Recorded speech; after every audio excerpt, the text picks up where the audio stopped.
اعوذ باللہ من الشیطان الرجیم بسم اللہ الرحمن الرحیم۔ کتاب علم کے بیان میں صحیح بخاری حدیث نمبر 108 تا 111۔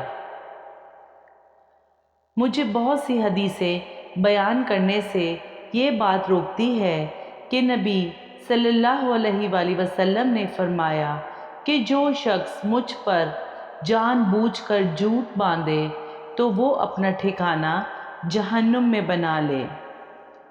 صحیح بخاری حدیث نمبر 108۔ میں نے رسول اللہ صلی اللہ علیہ وآلہ وسلم کو یہ فرماتے ہوئے سنا کہ جو شخص میرے نام سے وہ بات بیان کرے جو میں نے نہیں کی تو وہ اپنا ٹھکانہ جہنم میں بنا لے۔ صحیح بخاری حدیث نمبر 109۔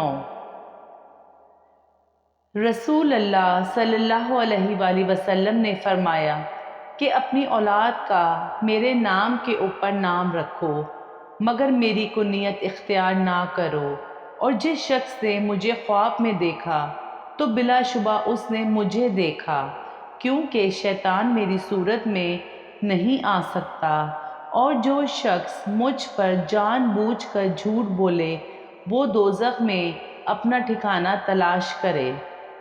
صحیح بخاری حدیث نمبر 110۔ جحیفہ کہتے ہیں کہ میں نے حضرت علی رضی اللہ عنہ سے پوچھا کہ کیا تمہارے پاس کوئی اور بھی کتاب ہے؟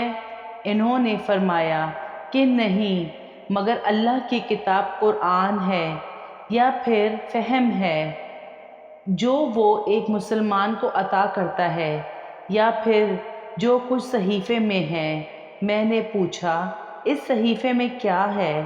انہوں نے فرمایا دیت اور قیدیوں کی رہائی کا بیان ہے، اور یہ حکم مسلمان کافر کے بدلے قتل نہ کیا جائے۔ صحیح بخاری حدیث نمبر 111۔